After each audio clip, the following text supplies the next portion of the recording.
Deputy CEM Khadc Jaidbynriew Working President na Kongres Bah Pynshngain N Syiem ulah Kubur babun ki Nongialam ke parti ki Buh Jingkylli ya ka jingiatreilang ke parti bat ke NPP Khadc. Tangba uong pat bakani kamat kila aiti ha presiden ban Peit khamtam naba ka jingiatreilang ke Kongres bat ke NPP ha council kadei ha kapor ke ba khim ba kabadei na ka bynta ke bah ke miat jong ke Jaidbynriew katkum ke Khyrnit ke Hynriew.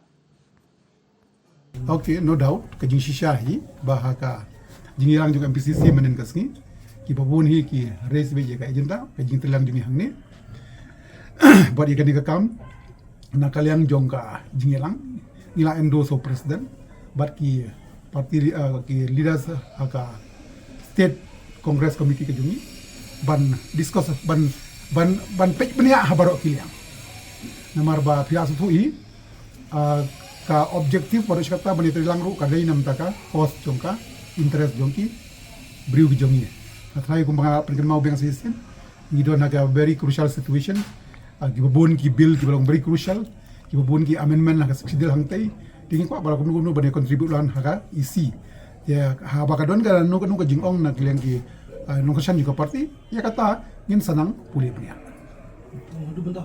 impade syong impade ngin ha ban pulih punya chwa. Tapi kalau kan ini, election it is a combination of many factor. Kamut ba mo tangba Treilang kan ta ke parti. Ngamut pada orang kan dong taru. Lese hang ni hang tai indon ki minor. Tenrei kadang kam kai quality jong candidates.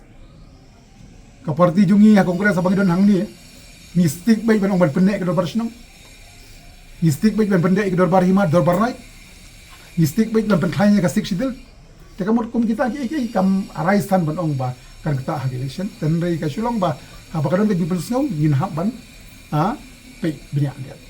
Pi ka ma yang ni ka long ba kai ka amendment propose amendment.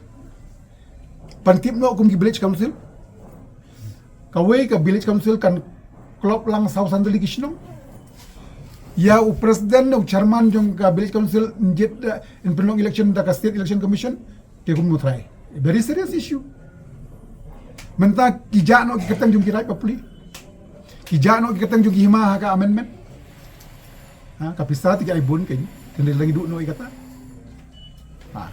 nang ta ki babon ki issue kita kata wis ko balakum no ni ban ya Treilang nam ta ka interest jong ka jela ka jong ka dikasih jong pi kan nong ngamut pun dikit bi ngidon lang ka jong ka contribution na kalian ki MDC jong ni na NPP na kiwi parti ru ki contribute ngiru contribute na bay contribute lang something is beautiful ini lang im contribute lang bisu tentang ilaj ang tai de ka jingtreilang kalau dem ta interest jong ni jubab jila pasiaw lam ki porlok jong nomor bala lagi apa sih orang ni lai coban rumah pot darbar lai syong kat berki perlok MDC baru koi discuss dia pun kami katan jonga ndre jisya kadika collective view jungi baru koi